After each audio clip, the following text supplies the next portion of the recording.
You. That's not I mean, yes, I've been doing conscious breath work in one form or another for a very long time. I started with being inspired by Native American teachers, the Apache. In fact, the Apache people who had a practice for young males, particularly, but it was for all the people in the group, and they used to run with nasal breathing across deserts and up mountains, and with a mouthful of water, and they had to spit it out at the end.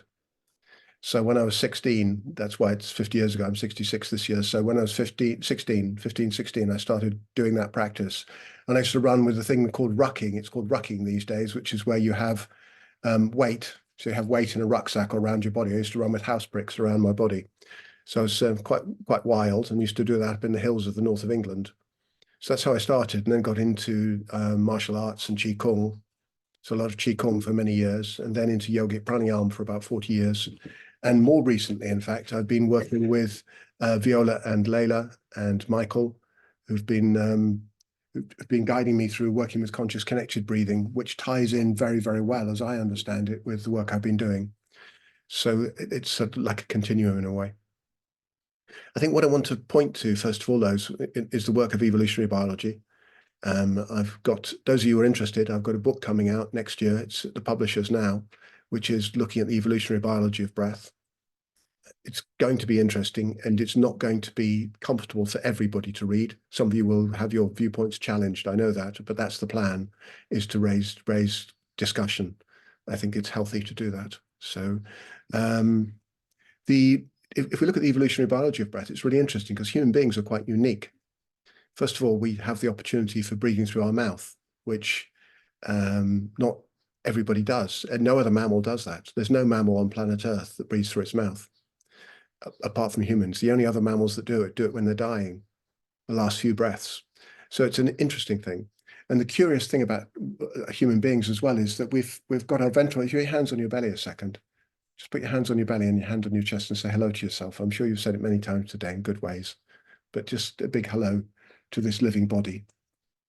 And just feel your belly under your hand, and your chest under your hand. And notice the movements of the breath in your body. Feel how the body's breathing right now. And you're all breathwork practitioners, so you've done lots of different things in terms of breathing, and I'm aware of that. So I'm really honoring what you've done and where you come from also. It's important to do that as well. And if you feel your belly, can you feel your belly moving into your hand? And if you feel your belly expanding, that's, again, uniquely human, because every other mammal is quadrupedal. It's on 4 legs, and its belly faces the earth. So having this vulnerable surface facing the planet, facing where we're going, facing the world, is incredibly strange in a way. It's a very strange experience, having your soft underbelly facing the world. And the other complex thing about being a mammal is that any mammal that's being born has to come out of a vagina. It has a vaginal birth. And that means there's a limited amount of space to have structure to move through. So ahead, when it comes out of that birth canal on that birth journey, there's only so much real estate on the head.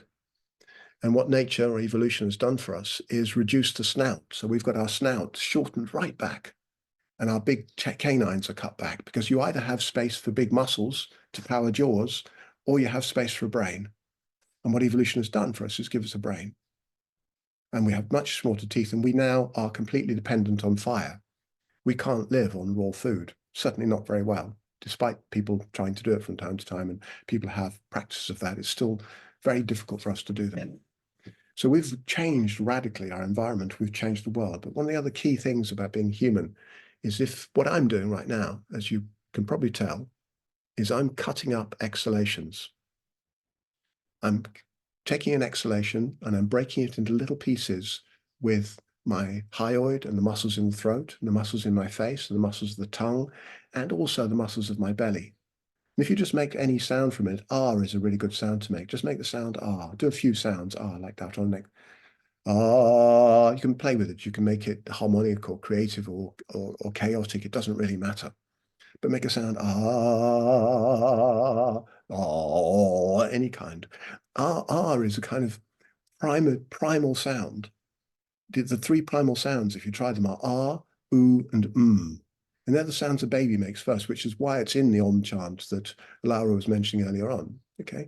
Ah, ooh, Ah, ooh, because all that happens is the tongue is in the middle of the mouth. If you try each of those sounds, ah, ooh, and the tongue sits in the middle of the mouth. So the tongue's in a neutral position. You have to have any major muscular control. Yeah? And the face, all that's changing is the lips. Ah, ooh, and that's it. So the initial sounds for a baby tend to be ah, ooh, first. Mama, mama. That's why mama is. That's why we call mama mama, because it's those sounds a baby can make. Mama. Yeah. It's so, and what's happened for us primates, human primates, is that our breathing is directly connected to talking and singing.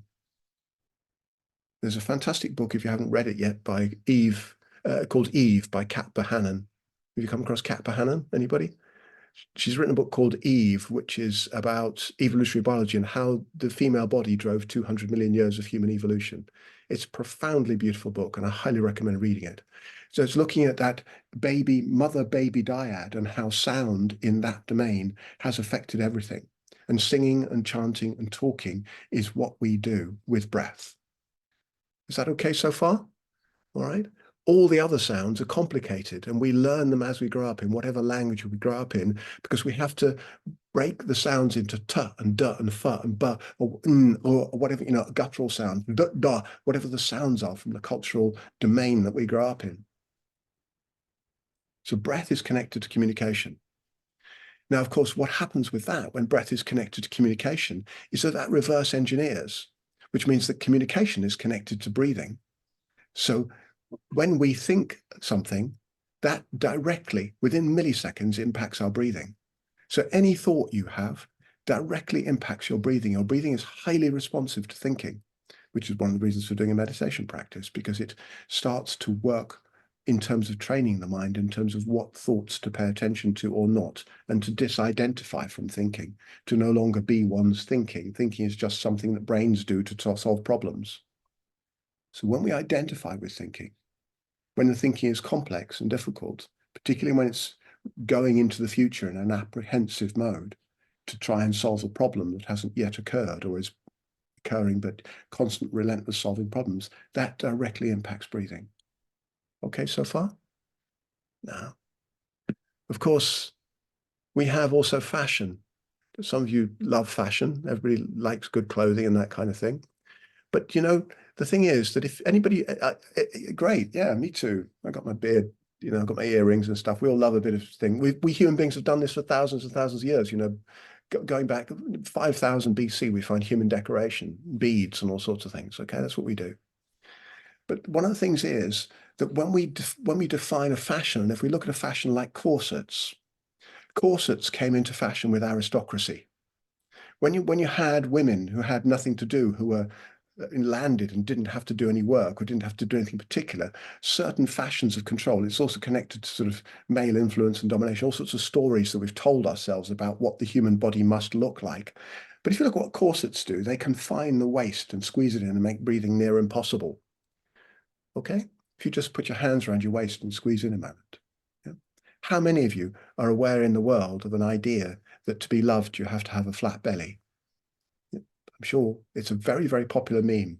Okay, you have to have a six-pack, a squeezed tight six-pack on the front of your body. So if you just squeeze your abdominals, you squeeze your rectus abdominis really tight and squeeze it in, and then try and breathe, you can feel what that feels like. Okay, if you squeeze your tummy in, the transverse abdominals, which are the muscle fibers running that way, and squeeze those in nice and tight, so your tummy's in nice and flight, and you fat, yeah, then what happens is it makes it impossible to breathe. Put something over your face like this and try and breathe. Put your hand over your face and try and breathe.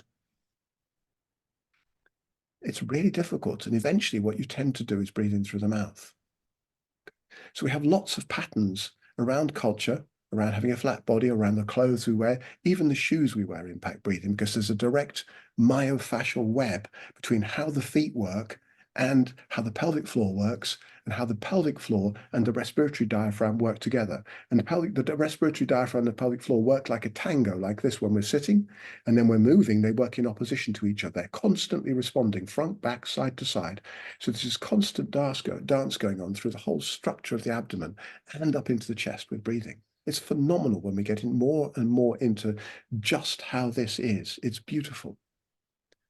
But the complexity is that in a world of relentless demand, living in communities often of millions of people. I live in the UK, there's 500,000 people in the city I live in, there's 10 million in London, there's something like 35 million, I believe, in Beijing. Shanghai, very big cities, lots of people, lots of interface. The first thing that happens when we meet a stranger is the amygdala, part of our fear response, kicks in and we check out micro checking, is this person dangerous or not? We do stranger danger moments. We have all sorts of evolutionary bits whereby we grow up looking faces like, the fusiform face area is a bit of the brain that checks out whether somebody's face is like ours or not. That fabulous neurochemical oxytocin, which is released during orgasm, of course, it's released during breastfeeding, it's released during pregnancy to initiate birth and so forth.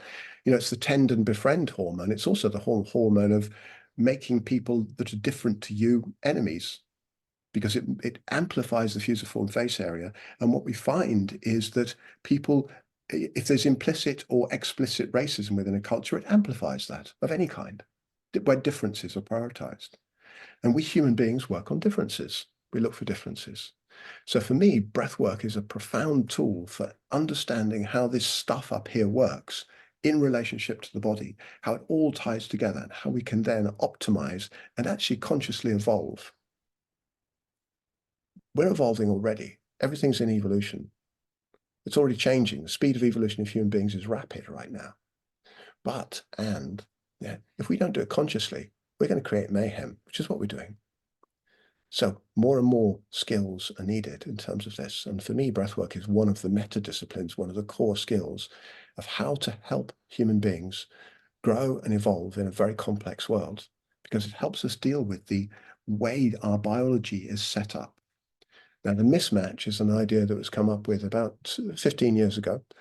And the idea is that our biology has particularly evolved to live in relatively small groups of people in nature. And we've, in the last 10 to 20,000 years, created huge megacities, very complex lifestyles, artificial intelligence, technology, all sorts of stuff. And all of that impacts our breathing. So right now, I want you to breathe through your mouth. Take about 4 or 5 breaths through your mouth, in through your mouth. And I want you to feel what happens in the back of your throat as you're doing that. Can you do that? Yeah. If you finish the soft palate at the back of the throat, just 3, 4, 4. Great stuff. And then do it through your nose.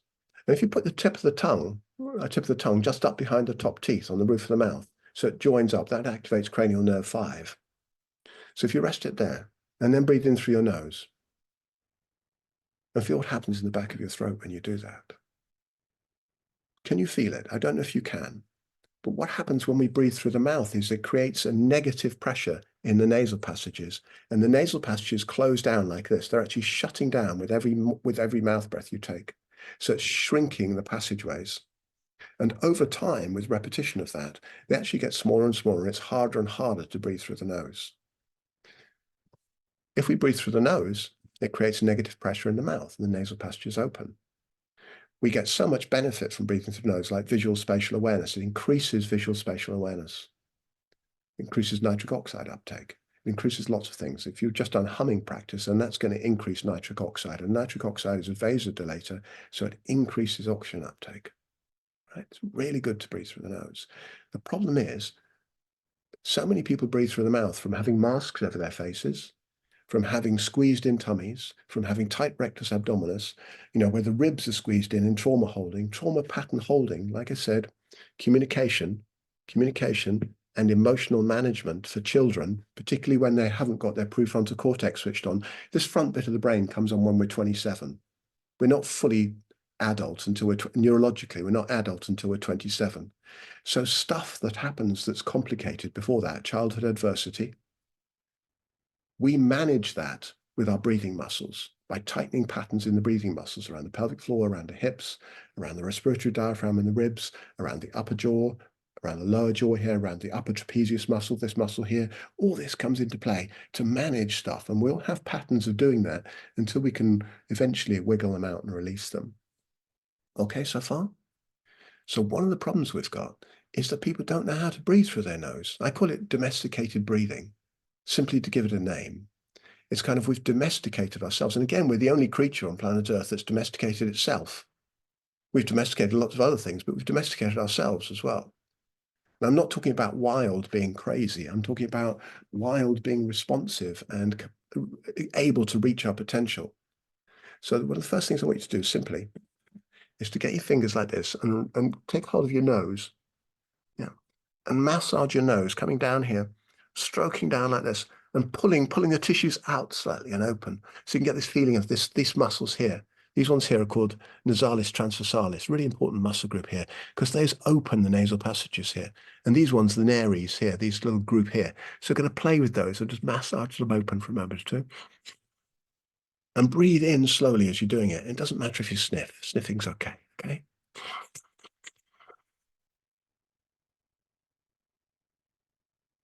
And then breathe out slowly. You can breathe out through your nose. You can actually breathe out through your mouth if you want to, but make it like a straw. So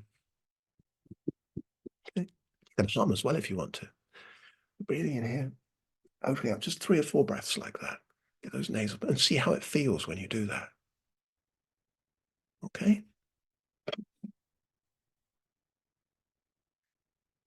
If you take a hand and gaffer tape it up, you know, duct tape, that's thick black tape. If you bind it up like that for a week or two, 14 days, say, let's do it for 14 days. You can take this home and try as an experiment. If you want to try this experiment, you bind your hand up like that for 14 days, and then eventually take the gaffer tape off and see if you can move the fingers. And I promise you, you won't be able to move your fingers. They'll be stuck like that. You go, what's happened? I can't move my fingers anymore. Because what your brain has done is take the sensory experience for closed fingers and translate it as through your motor cortex as if you have a blade for a hand. And it's forgotten how to open those fingers up. So you have to do hand yoga. You have to do this wiggly thing like this and start moving them all so that your fingers, your brain, through the sensory map of the fingers through the brain, remembers that you've got separate muscles you can use.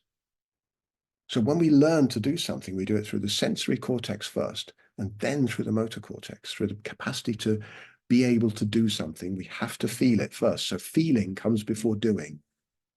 Does that make sense? Now, the thing is, the same is true of the nose. The same is true as your face. If you've been domesticated breathing and you've been closing the nasal passages for a few years, or whatever, or if you've got breathwork practices which do that, you have to balance them afterwards to do some nasal breathing. Otherwise, you're going to close those nasal passages down. And the nasal passages give you so much benefit. There's more and more on this, but that's enough for now, I think, okay? So getting this open like this. Now, these passages here, and I know I can breathe through one nostril just by choosing to switch these muscles on one side like this. So I'm going to breathe in through the left nostril here. So you can do alternate nostril breathing without your fingers eventually, but it takes time to find these muscles and activate them. So there's a little project there, okay? Now, there's a project for everyone, is to find those muscles and activate them, because then you've got that nasal control. And if you do like mouth breathing, connected breathing or something like that, you have a way of counterposing it or balancing it afterwards, because you can do the nasal breath afterwards. You can even do it if you get the nose open really well. You can even do connected breathing through the nose, as has been done historically anyway. I know Katya Bustani and various people do this anyway. Okay, so far? But if we go into a connected breathing without that open, it just shuts. And if you take a rapid breath in, what you see on people when they try and breathe through the nose is these tubes, these areas here in the nose just suck inwards. They close like this. So that training. So if you want more on this, I'll stop there for now because I haven't got much time. But if you want more on that, go to my YouTube channel. It's Christopher Gladwell. The YouTube's up there. And the video that's pinned at the top is called Nasal Training. And it's all up there. So you can dig into that and find out more, okay? Now, right, so far. Now, so if you breathe in, rest your tongue. Now, if you push your tongue right at the top of the mouth, the second tongue position we're doing today, the first one is just behind the top teeth, and that gets your cranial nerve 5 going nicely. Next one, push up at the top of the mouth, and you get the underside, the belly of the tongue, push it right at the top. And you'll feel your hyoid lift here. But what it does is it really helps you activate and open those nasal passages again. Can you feel it? Yeah.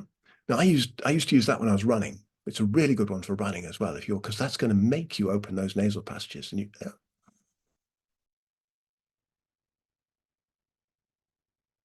I'm adding in an ujjayi sound to that so you can hear it. Yeah. And then that exhale.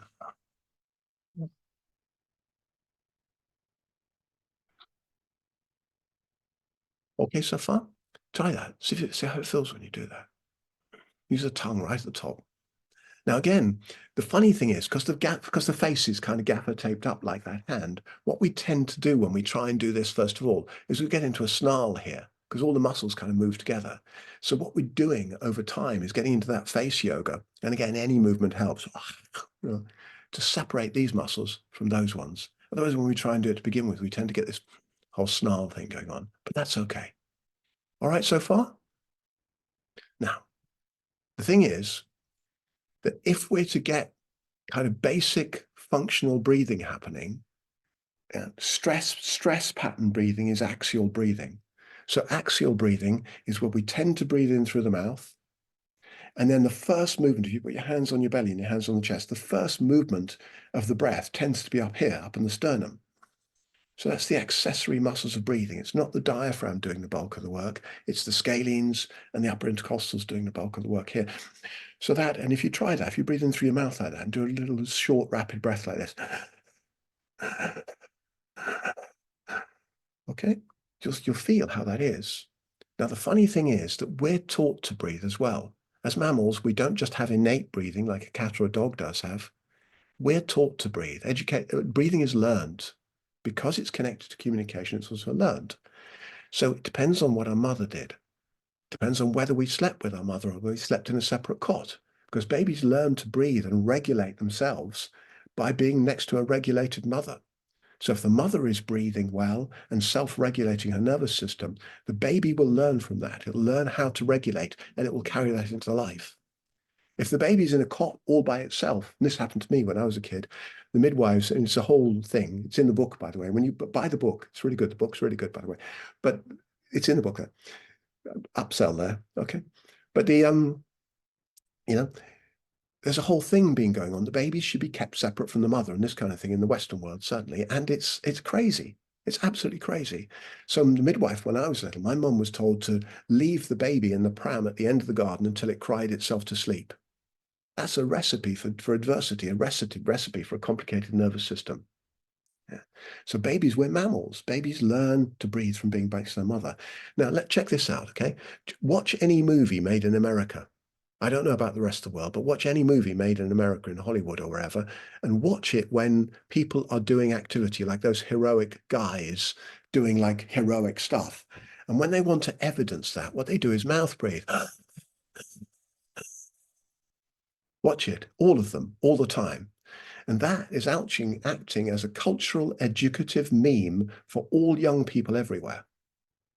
Watch it whenever anybody's emotional in a movie. Watch what they do. The first thing they do when emotional, because the way you have to represent that visually on a screen is this axial mouth breathing. All right. So our young people are being educated into mouth breathing as a way of life, along with sedentary behavior and everything else like that. So we've got to recover this wild way of breathing for the well-being of our children, because mouth breathing is complicated. It leads to all sorts of diseases and disorders, metabolic disorders. Okay, so far, Native American mothers, when they had their baby and it started mouth breathing at sleep, and I do this with my little boy sometimes, yeah, is you put the finger over the mouth when they're mouth breathing like this, or stroke the nostrils, just stroke a little sensory touch, and the finger over the nostrils. This is why people do mouth tape these days. A little touch over there, and that reroutes the breath. The child would turn onto its side or move and start breathing through its nose. So Native American mothers taught their children from young to breathe nasally. We teach our children from young to breathe orally. Soft pillows, movies, all that kind of stuff. So there's a whole educative project for the human species here, and certainly for the Western world, everything else, to retrain the breath. Okay, so far? How are we doing? Is that okay? I don't know. I'm not paying attention to time. I should be doing. Somebody give me a 10-minute warning because I'm going to keep on chatting otherwise. I hope you're okay with this. I know it's information rich, forgive me, right? Now, Yes, if you do that, Christopher, everything okay? Go on, because the next person has not arrived yet. So, okay, brilliant. Yeah. So if you take a slow breath in through your nose now and see if you can get it into your belly right away. It doesn't actually go into your belly. Your diaphragm's pushing down. So in a relaxed sedentary mammal, that's us, bipedal, we're on 2 feet, sedentary, we're chilled out, we're sitting down, that kind of jazz, yeah. And we're mammalian. If you don't know that, then just check you've got nipples. That's what mammals have. All right. And then breathe into your belly. And that breathing experience, ideally, is 360 degrees into the front of the belly, into the sides of the belly, into the back of the belly, around the spine. And if you feel into your pelvic floor, the diaphragm's going down, the pelvic floor is going down on a sedentary breath. And if you're breathing slowly, the optimal rate for breathing for a chilled out mammal is somewhere between 6 and 15 breaths a minute. 6 breaths a minute, of course, is coherent breathing, what we call coherent breathing. It allows all the oscillating systems of the body, that's cerebrospinal fluid and ventilation, opening and moving of the lungs, the circulation of the blood, lymphatic return, allows all the wet stuff in the body to come into a coordinated engagement. And it allows the electromagnetic fields of the body, the heart and the brain, to come into, and the cellular level to come into a coordinated harmonic engagement. So that kind of 6 breaths does that. 12 to 15 breaths is the optimal rate for a sedentary chilled out mammal. It tends to be more for females, around about 14 to 15 because of smaller lungs. It's more to 12 for men because of slightly larger lungs and slightly different biology in that way, structural biology. But that rate is a perfect rate because the muscles have to open the lungs and there's resistance to the air. And the balance between lung compliance, as it's called, and resistance comes out at the magic number 12 to 15. So somewhere between 6 and 15. And more than that, you've got somebody who's breathing in a stressy way. And ideally, the breath comes in through the nose and down to that belly. So if you get your belly really open here, nice big fat round belly, no flat belly, that fashion has to go. Big round belly as you breathe in, and then nice soft engaged relaxation. Okay, so far? And that is basic functional breathing. And if we've got people who can't do that, everything else in life is going to be difficult because everything else is then stressed, complicated, difficult. It's a stress response. They're living in a perpetual stress response. So simply having a practice of breathing in through the nose, slowly, down into the belly, expand that belly and check it's 360 and feel your pelvic floor come down. And it's crazy. The muscle groups that are most harmed by culture in terms of their numbness and not being able to feel them is the pelvic diaphragm. The array of muscles in the pelvic base has been messed with by culture after culture after culture. Shame, all that kind of jazz. Could talk about shame, but we're not going to today. Right, lovely. So get 2 or 3 breaths like that. And having a 10-minute breathing practice like that, 2 to 3 times a day, is going to help you re-regulate your biology and get into that basic functional breathing and at a basic level start to manage complexity and stress very, very simply.